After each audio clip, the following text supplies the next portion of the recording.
SITREP World Briefing for July 10, 2026. Iran on Thursday buried Ali Khamenei, the country's late former supreme leader, at the Imam Reza Shrine in Mashhad, Iran, his home city in the country's northeast.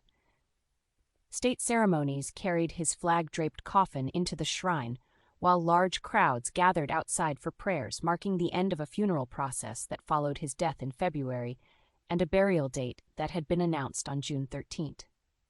The burial took place as fresh military exchanges with the United States rattled a fragile ceasefire and raised the risk of a wider regional confrontation. 2 days of attacks by Washington and Tehran renewed fears that a truce meant to halt direct hostilities could break down. Mashhad carries particular symbolic weight because it is both Khamenei's hometown and the site of Iran's holiest Shiite shrine. The timing of the funeral highlighted how Iran's internal succession and its confrontation with the United States have become intertwined. Ali Khamenei had shaped Iran's regional strategy, its security apparatus, and its posture toward Washington for decades, so his burial in Mashhad was not only a religious rite but also a public display of continuity by the Islamic Republic. With Mojtaba Khamenei now occupying the top post, the immediate challenge for Tehran is to preserve domestic legitimacy while managing a ceasefire that has already shown signs of collapse. North Korea said in Pyongyang that it would strengthen its nuclear force in quality and quantity, with state media describing the decision as the outcome of a meeting of the country's military commission. The order signals a major buildup by Kim Jong-un's government, which has increasingly tied its security doctrine to expanding nuclear capabilities, missile programs, and strategic deterrence. In practical terms, the announcement points to a larger arsenal, more advanced systems, and a continued refusal by Pyongyang to trade away weapons development for limited diplomatic concessions. Pyongyang coupled the nuclear pledge with a broader push to expand military capabilities, including plans described by state media to accelerate the construction of modern naval bases and upgrade combat systems.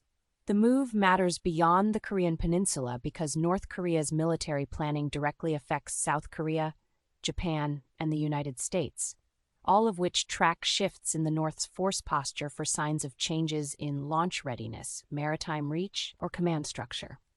By pairing nuclear growth with conventional modernization, the leadership in Pyongyang is signaling that it wants a more flexible force able to project power on land and at sea. The United States agreed to grant Ukraine a license to manufacture Patriot missile interceptors inside Ukraine. The decision centers on the Patriot system, one of the few Western air defense platforms capable of countering some of the most dangerous missile threats facing Ukrainian cities, energy sites, and military infrastructure after more than 2 years of sustained Russian strikes. Zelensky said the agreement is not yet operational because technical details still have to be finalized with Washington before production can begin in Ukraine. Patriot interceptors are high-value munitions tied to U.S. export controls, sensitive manufacturing standards, and tightly managed supply chains, meaning a political green light from Washington is only the first stage before factories, components, certification rules, and timelines can be set in place. If implemented, domestic production would mark an expansion of U.S.-Ukrainian defense cooperation from direct weapons transfers toward licensed industrial capacity on Ukrainian territory. For Kyiv, building them at home could eventually shorten replacement times, strengthen Ukraine's defense industry, and embed longer-term Western support in a war where air defense has become central to protecting both the population and the electricity network during large-scale attacks. A wildfire near Los Gallardos in Almeria province in southeastern Spain killed at least 11 people by July 10th, after flames swept through a semi-arid area close to the Sierra de los Filabres, prompting a large emergency response and major evacuations.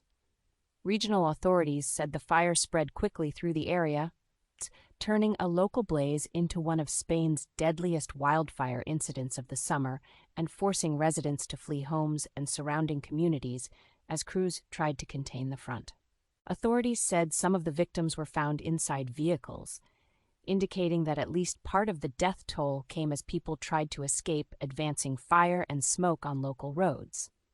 The deaths near Almeria highlight the danger of fast-moving blazes in southern Spain, where dry terrain, summer heat, and strong winds can narrow evacuation windows to minutes, and where emergency officials often have to balance road closures, search operations, and the movement of displaced residents at the same time. The fire's impact around Los Gallardos also highlights how vulnerable Spain's southern Mediterranean regions have become during the peak wildfire season.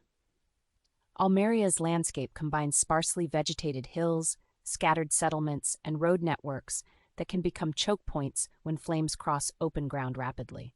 In that setting, evacuations are not only a civil protection measure, but a race against visibility loss, heat, and shifting fire lines. With at least 11 confirmed dead and evacuations underway, the disaster is likely to increase scrutiny of preparedness, early warning systems, and firefighting capacity in one of Europe's most fire-exposed countries.